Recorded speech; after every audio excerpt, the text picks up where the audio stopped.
अध्यक्ष पद से इस्तीफा दे दिया है। सैम पित्रोदा अब हमारी इंडियन और कांग्रेस के अध्यक्ष नहीं है, उन्होंने स्वेच्छा से इस्तीफा दे दिया है और उनके इस्तीफे को भारतीय राष्ट्रीय कांग्रेस ने मंजूर भी कर लिया है।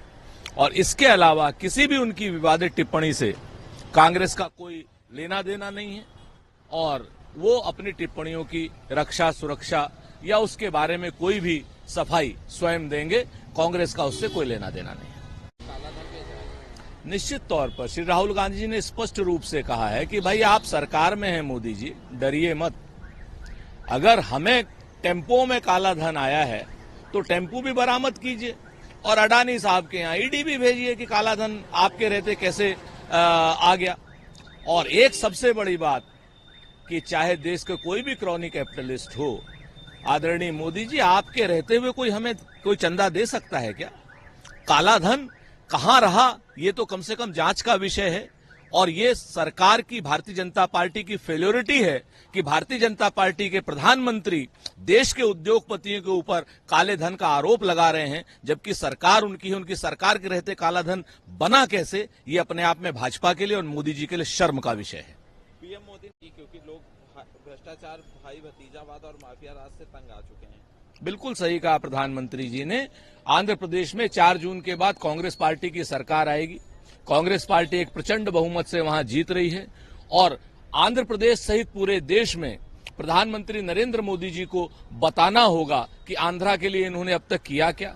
इनको ये भी बताना होगा कि चुनाव के समय समझौते ऐसे क्यों करते हैं। इनको ये भी बताना होगा कि क्या ये अपना नायडू साहब के जो घोषणा पत्र है उससे सहमत है, और अगर उससे सहमत नहीं है तो वो उनके साथ क्यों चुनाव लड़ रहे हैं।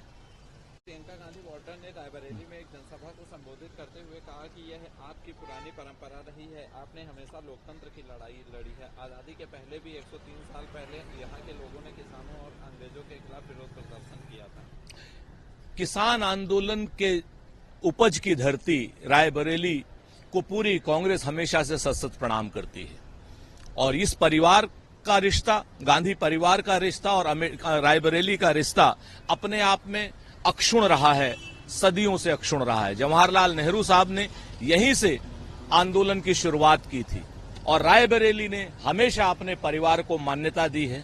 और जिस प्रकार से अमेठी, रायबरेली सहित पूरे देश की जनता इस वक्त जुमलेबाजों से नाराज है, जुमलेबाज की सरकार से नाराज है और जुमलेबाजी से नाराज है। बहुत स्पष्ट हो रहा है कि इस वक्त परिवर्तन की आंधी चल रही है और 4 जून के बाद नरेंद्र मोदी जी सशक्त विपक्ष के रूप में बैठेंगे। अच्छा नहीं दिया, उन्होंने सिर्फ अपने परिवार को आरक्षण दिया। ये सम्राट चौधरी जैसे लोग जो लालू यादव जी की ही उपज हैं, आज की डेट में उनके ऊपर बोल रहे हैं, बहुत ज्यादा टीका टिप्पणी उचित नहीं है।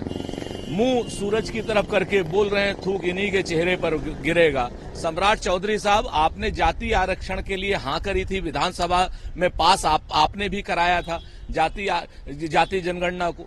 अब जाति जनगणना के लिए आप कर क्या रहे हैं? अब जाति जनगणना का नरेंद्र मोदी जी विरोध क्यों कर रहे हैं? लालू जी के ऊपर बात करने की जगह पर बेहतर हो जाति जनगणना पर आप बात बताएं कि आप अब उसके विरोध में क्यों है। बिहार की भाजपा उसके विरोध में है या समर्थन में है? बिहार की भाजपा मोदी जी के विरोध में है जाति जनगणना को लेकर के या समर्थन में है? सम्राट चौधरी को बताना होगा। करीबी वीके पंडियन ने बुधवार को आरोप लगाया कि भाजपा राज्य में चुनाव जीतने के लिए नहीं बल्कि अपनी सीटें बढ़ाने के लिए लड़ रही है ताकि चुनाव के बाद बीजू जनता दल को तोड़ा जा सके। निश्चित तौर पर भारतीय जनता पार्टी और बीजू जनता दल एक ही सिक्के के 2 पहलू हैं।